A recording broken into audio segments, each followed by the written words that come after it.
স্বামীকে দেখিনি, স্বামী এখানে আসেনি। স্বামীর তাই নাও দেখি। স্বামী কই আমি তো জানি না। না দেই না স্বামী রে। স্বামীকে তো আমি চিনি না। স্বামী তো আসে নাই এখানে। ও হ্যাঁ স্বামী ভাইকে, স্বামী তো একটু আগে বাস থেকে নেমে এখান দিয়ে যাচ্ছে। ওই যে স্বামী ভাই। হ্যালো, মন চায় ভ্রমণ, আর ভ্রমণ করতে করতে আমি চলে এসেছি রাঙামাটিতে। রাঙামাটি অনেক বড় একটি জেলা, সেই সঙ্গে এখানকার আশেপাশের পাহাড়গুলো অনেক বড়, এখানকার মানুষের মনও অনেক অনেক বেশি বড়। তবে রাঙামাটিতে আপনি একা আসেন বা কাউকে সঙ্গে নিয়ে আসেন, আপনাকে কিন্তু পাহাড়ি পথের সঙ্গে যুদ্ধ করে আসতে হবে। চলুন কথা না বাড়িয়ে রাঙামাটিটাকে নতুন করে এক্সপ্লোর করার চেষ্টা করি। চলুন, দৌড় দৌড় দৌড় দৌড় দৌড়।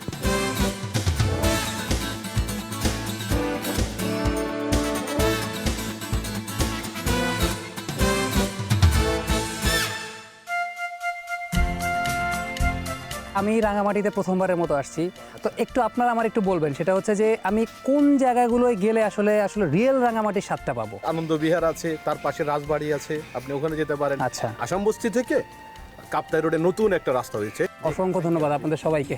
ঠিক আছে,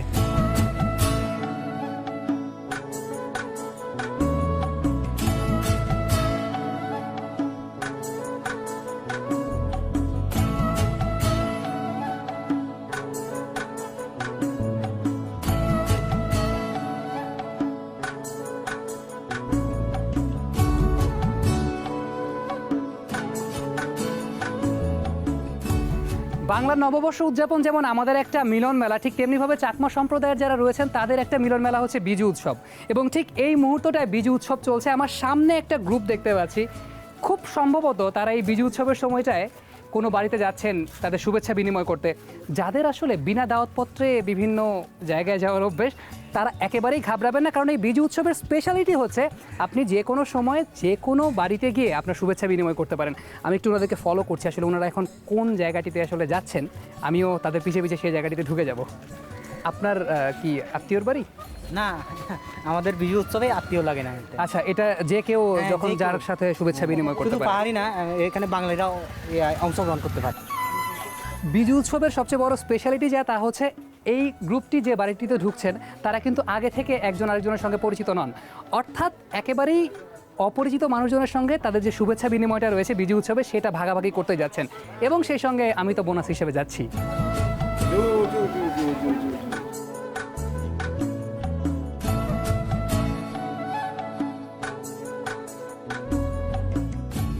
এটা কি দিয়ে বানানো হয়? সব ধরনের সবজি যাতে এই তরকারিতে থাকে। তরকারি মানে আমরা এটাকে বলি ফাজন বলি। পাজন? হ্যাঁ, ফাজন বলি। প্রায় 70-80 পদ পর্যন্ত থাকে। 70-80 পদ পর্যন্ত থাকে, কিন্তু সর্বনিম্ন 22 প্রকার লাগবে। সর্বনিম্ন 22 প্রকার। আচ্ছা, আমরা কি খালি কথাই বলবো? না, আমরা খাবো যা কিছু আছে এখানে।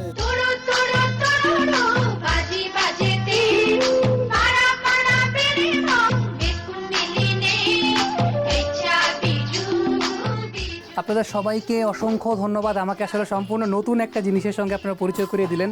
আমারও খুব ভালো লাগলো আপনাদের সঙ্গে বিজু উৎসবটা ভাগাভাগি করাতে। আপনাকেও ধন্যবাদ আমাদের জবাব দেওয়ার জন্য।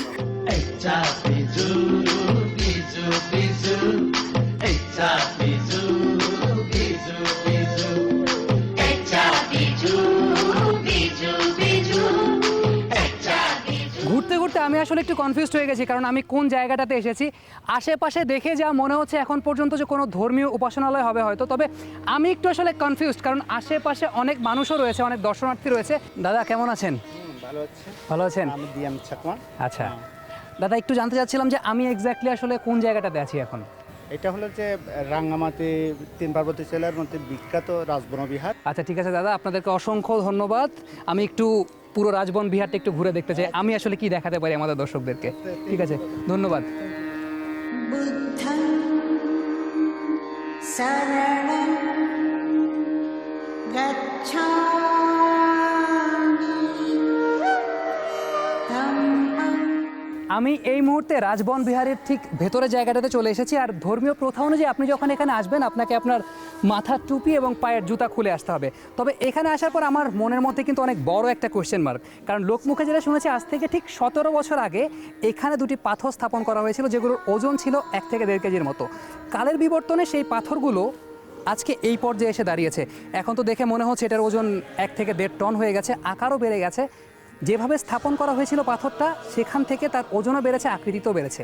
কিভাবে সম্ভব আমি জানি না।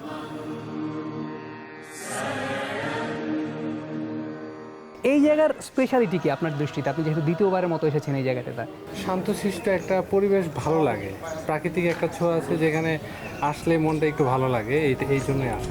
আমার নয়ন ধারার বিরাম নাই রে, নয়ন ধারার বিরাম। আমি এই মুহূর্তে রাজবন বিহারের শ্রদ্ধেয় বনবান্তে, যিনি এই রাজবন বিহারের প্রতিষ্ঠাতা, তার যে পবিত্র মন্দিরটা সেটার ভেতরে প্রবেশ করেছি। এখানে আসার সময় যে জিনিসটি লেখা ছিল খুব বড় অক্ষরে, সেটা হচ্ছে যে নীরবতা পালন করতে হবে, অর্থাৎ আমি খুব বেশি জোরে জোরে আপনাদের সঙ্গে কথা বলতে পারবো না। তবে এখানকার বিশেষত্ব যা তা হচ্ছে শ্রদ্ধেয় বনবান্তে উনি অনির্বাণ লাভের পর ওনার মৃতদেহটাকে একটা বিশেষ প্রক্রিয়ায় মমি করে রাখা হয়েছে এবং প্রত্যেক দিন অসংখ্য ভক্ত, গুণগ্রাহী এবং স্থানীয় মানুষ বা বাইরে থেকে অনেকে এসে এই জায়গাটিতে দর্শন করে যান। এবং আমি একটু এগিয়ে দেখতে চাই আসলে পুরো ব্যাপারটা আসলে কী। জয় তু বুদ্ধ, জয় তু বুদ্ধ, জয় তু বুদ্ধ ভগবান।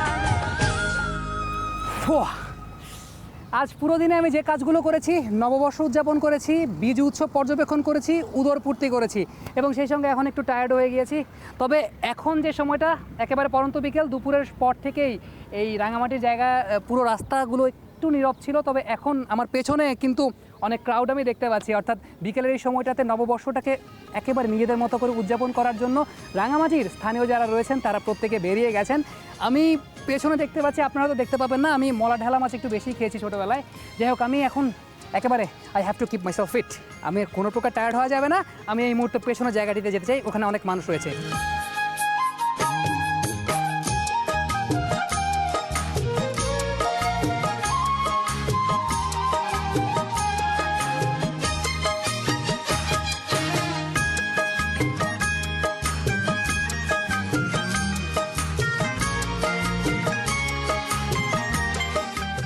এই জায়গাটার নাম আসলে কি? এটা জেলা প্রশাসনের একটা পার্ক আর কি, ছোটো পার্ক, ফরানি একটা পার্ক। আচ্ছা আচ্ছা, একটা জিনিস একটু বলবেন, সেটা হচ্ছে এখন পর্যন্ত তো অনেক মানুষ দেখছি বিকালবেলা এই সময়টাতে, তো এখন একটা উৎসব চলছে, বৈশাখী উৎসব। এমনি ইন জেনারেল টাইমে কি থাকে, যে এখানেও কি বিকালবেলার সময় অনেক মানুষ থাকে? টাইম পাস করার জন্য আসে, অনেক মানুষ আসে। আচ্ছা ঠিক আছে, আপনাকে অসংখ্য ধন্যবাদ, আপনাদের দুজনকে অসংখ্য ধন্যবাদ।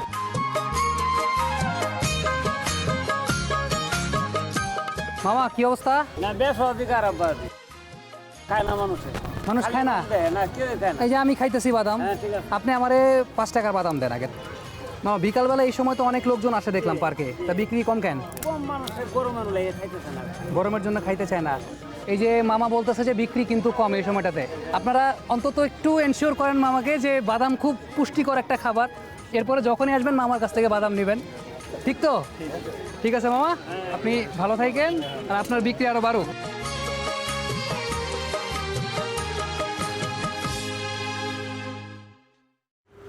রাঙামাটি শহরে হাঁটতে হাঁটতে এখন সন্ধ্যা থেকে রাত হয়ে গেছে। রাতের এই সময়টা সবচেয়ে বেশি জম্পেশ হয়ে ওঠে যেগুলো, তা হচ্ছে এখানকার টেক্সটাইল মার্কেট এবং এখানকার ক্ষুদ্র নৃগোষ্ঠী যারা রয়েছেন তারা প্রচুর হ্যান্ডিক্রাফট তৈরি করেন, সেই সঙ্গে তাদের ট্রেডিশনাল যে ড্রেসগুলো রয়েছে সেগুলো তৈরি করেন। তো এখানে আপনি যদি আসেন অবশ্যই আপনার নিজের জন্য শপিং করতে পারেন, প্রিয়জনের জন্য শপিং করতে পারেন, কেউ মানা করেনি। তো আমি একটু আসলে ভেতরে দেখতে চাই এখানে কি কি পাওয়া যাচ্ছে এই মুহূর্তে।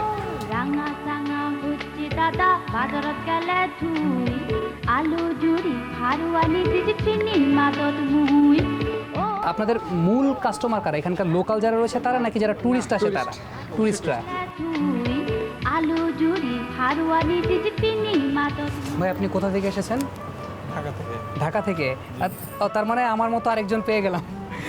আচ্ছা, এটা কি মূলত যেটা কিনছেন? সেটা আমার ছোটো প্রয়োজনের জন্য 3 পিস।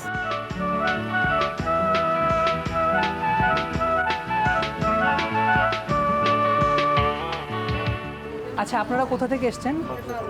ঢাকা থেকে। ঢাকা থেকে? আচ্ছা, একেবারে এখানকার ট্রেডিশনাল ড্রেস, এটার কি কোনো স্পেশালিটি আছে? তো আগে একবার এসেছিলাম রাঙামাটি, তখনই কিনে নিয়েছি।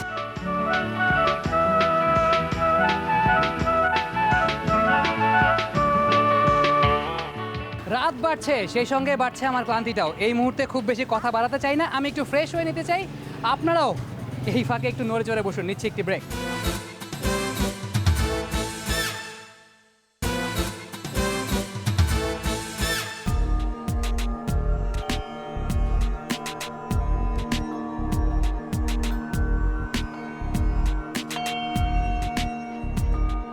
বিরতির আগে কথা দিয়েছিলাম আপনাদের জন্য অনেক চমক নিয়ে ফিরবো। রাঙামাটিতে আজ আমার দ্বিতীয় দিন।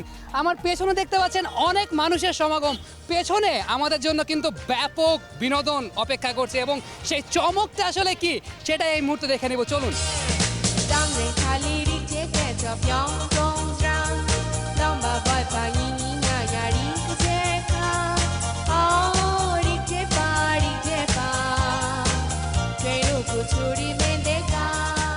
আমি এখন ঢুকতে যাচ্ছি চিংরং বৌদ্ধ বিহারের ঠিক ভেতরে এবং এখানে অনেক মানুষের অলরেডি সমাগম হয়ে গেছে। বিভিন্ন শ্রেণী পেশার মানুষ এই মুহূর্তে এই জায়গায় যাওয়া আসা করছেন। কি সেই পার্টিকুলার উদ্দেশ্য, যে উদ্দেশ্যে তারা এই মুহূর্তে যাচ্ছেন, চলুন দেখে নেই। নতুন বছরটা যাতে ভালো যায় সেজন্য পূজা দেওয়ার জন্য আসা, বিশেষ করে এখানে আমরা বিহারে আসছি, বুদ্ধকে দেখতে আসছি, তারপরে প্রার্থনা করব আর জল খেলবো।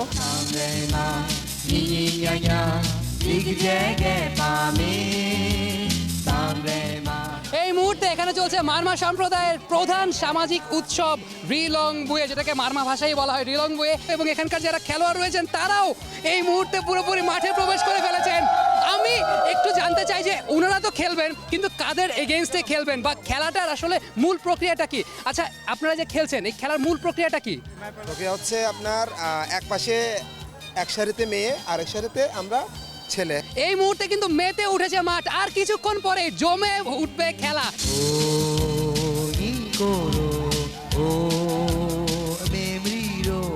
লাগে লাগে লাগে লাগে লাগে লাগে ছুটে গে মেলে সামনে মা দিগি nya দিগ জায়গা পাবে।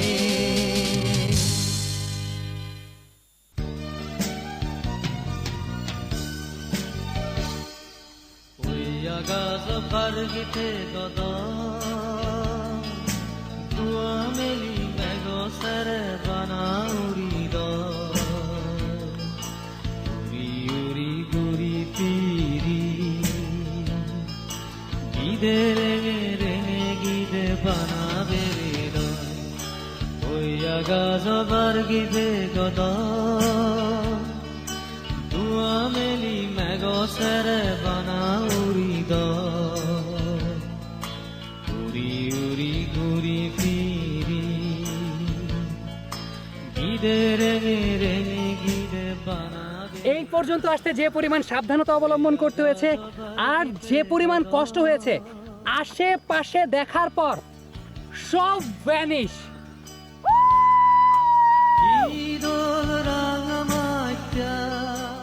আমার সামনে পুরোপুরি একটা অস্থির জিনিস দেখতে পাচ্ছি, সেটা হচ্ছে জুম ঘর। জুম ঘরের ব্যাপারে বইয়ে পড়েছি, ইন্টারনেটে দেখেছি, কিন্তু বাস্তবে কখনোই দেখা হয়নি। ওইখান থেকে এই পর্যন্ত আসার পর এই জুম ঘরে আমি যদি একটু রেস্ট না নেই, আমার এই পুরো যাত্রাটা কি হবে? বৃথা হবে।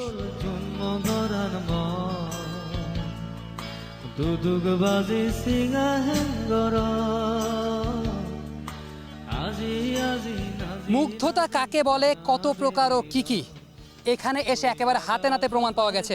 This is Bangladesh at its best.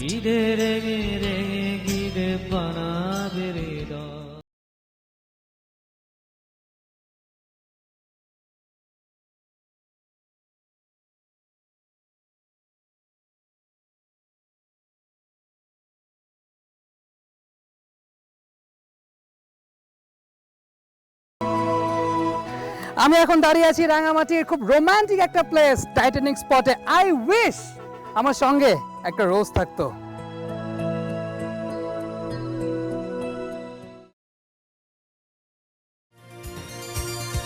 মুক্তির মন্দির সোপানো তলে কত আত্মিক শান্তি বলে একটা কথা রয়েছে এবং সেই জিনিসটা এই মুহূর্তে আমার মধ্যেই বিরাজ করছে, কারণ আমি যে স্মৃতিস্তম্ভটির সামনে দাঁড়ানো রয়েছি সেটি হচ্ছে বীরশ্রেষ্ঠ ল্যান্স নায়েক মুন্সি আব্দুর রৌফের স্মৃতিস্তম্ভ। মুক্তিযুদ্ধকালীন সময়ে ল্যান্স নায়েক মুন্সি আব্দুর রৌফ তিনি কিন্তু এই রাঙামাটির মহালছড়ি অঞ্চলে কর্মরত ছিলেন মেশিন গানার হিসাবে, এবং 20 এপ্রিল 1971 সালে যখন পাকিস্তান সেনাবাহিনী তার যে ডিউটিরত এলাকাটি রয়েছে সেখানে অ্যাটাক করে, তখন তিনি কিন্তু প্রতিহত করেছিলেন, এবং তার প্রতিহত করার ফলে সেই পাকিস্তান সেনাবাহিনীর 2টি প্লাটুন একেবারে ধ্বংস হয়ে যায়। কিন্তু শেষ পর্যন্ত তিনি আর পেরে উঠতে পারেননি, তিনিও সেখানে শহীদ হয়েছেন এবং তাকে পরবর্তীতে মহালছড়িতেই সমাহিত করা হয়। মুক্তির মন্দির সোপান তলে কত প্রাণ হলো বলিদান, লেখা আছে অশ্রু জলে। আমি চলে এসেছি রাঙামাটি জেলার একেবারে শেষ প্রান্তে, আর একটু আগালেই চট্টগ্রাম। পেছনে ফেলে যাচ্ছি প্রাকৃতিক সৌন্দর্যের এক অপূর্ব লীলাভূমি, অপূর্ব সুন্দর কিছু মানুষ এবং সেই সঙ্গে কিছু অসাধারণ স্মৃতি। আপনাদের সঙ্গে দেখা হয়ে যাবে আগামী পর্বে অপূর্ব সুন্দর কিছু জায়গায়, অপূর্ব সুন্দর কিছু মানুষের সঙ্গে। সেই পর্যন্ত সবাই ভালো থাকবেন, সুস্থ থাকবেন। Bye bye. ঈদল রাঙামাটিয়া ঈদল সেহাজলা ঈদল রাঙামাটিয়া ঈদল সেহাজলা ঈদল জন্মগরান মা দুদুগ বাজে সিংহা হেঙ্গর